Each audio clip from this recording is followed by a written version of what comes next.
of traveling, as every traveling thing starts with a disaster. So back in 2005, I was 13, and my parents and I thought it was a great idea to take the toddlers to Europe for the first time. So we packed everything, we had the strollers, we had baggages, we were on our way. So our first flight went smoothly, and our first flight was from Seattle to Annapolis. Then our next flight was going to be Annapolis to Amsterdam.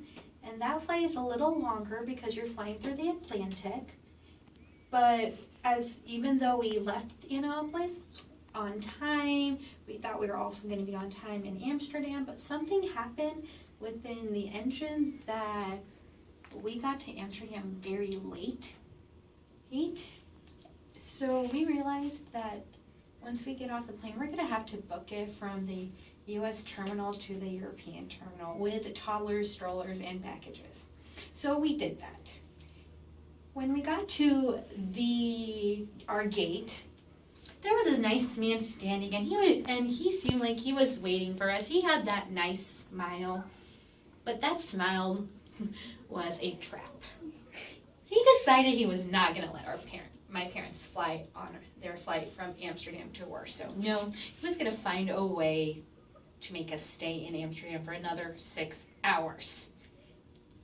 And he was arguing with my parents that, because you're late, your baggages won't make it in time, or your baggages, once they get to Europe, they'll get lost. And he was just so consistent.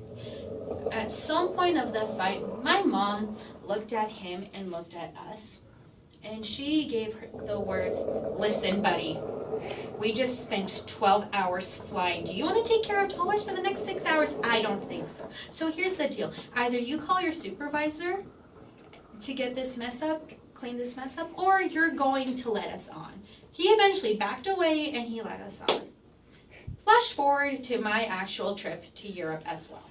I was 16 at that point, so my parents actually trusted that I could manage on my own, which I could because I'd flown by myself multiple times. So my flight was also to Europe. This time it was Seattle to Chicago, went smoothly. I got dinner at Chicago, made it through passport control and security. Everything that could go right did. But my flight from Chicago to Zurich was another story.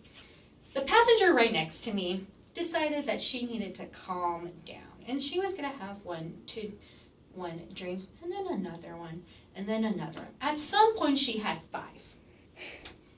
Her last one was a Bloody Mary with orange juice. At that same time, there was turbulence, and that drink just tipped over and spilled all over my t-shirt, and I think I had yoga pants at that point.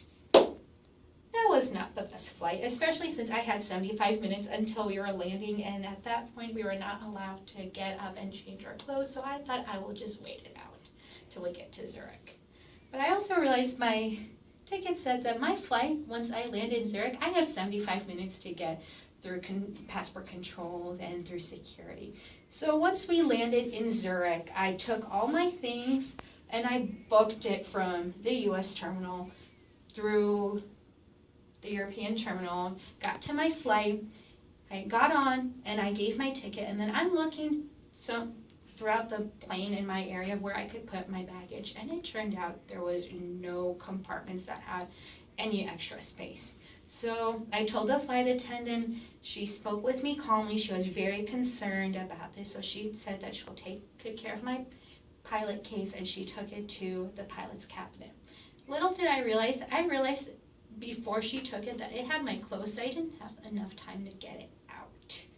And that was not the best plan ever. So we leave Zurich and we're to Warsaw, and that's about a 2-hour flight. It's like flying from Seattle to California for those who have not traveled through Europe. So at that point, once the lights for seatbelts turned off, I called the flight attendant and asked if I could get my extra spare clothes, or if they had any spare clothes for me, so I wasn't in drenched clothes for the next 2 hours. She looked at me and she laughed at me very concernedly, telling me that while she wants to help me out, she likes the fact that I was willing to pay. The clothes may be a little too big, and I asked her, well, wait a minute, what do you mean too big? Oh, we have t-shirts that are an extra, extra, extra large, and the pants are also extra, extra large. Going, well, I guess I'll just sit out for the next 2 hours. Then I sat down next to my plane, a little concerned, very embarrassed. I'm still flying in tomato juice, vodka, and orange juice in my clothes. So we fly to Warsaw. I meet up with my family, hugs and kisses. And my grandpa asked me, what is that interesting perfume that I was wearing? I told him that it is called, I need a bath, can we please go home? I don't want to talk about it. My cousin was still laughing at me, and he still laughs at this day when he talks to me. But the moral of the story is not about mean airport security or ticket. Or the fact that passengers will spill drinks on you and flight attendants will laugh at you. No.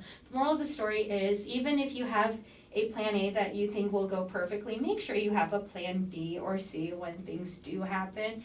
And if those don't work out, just laugh about it.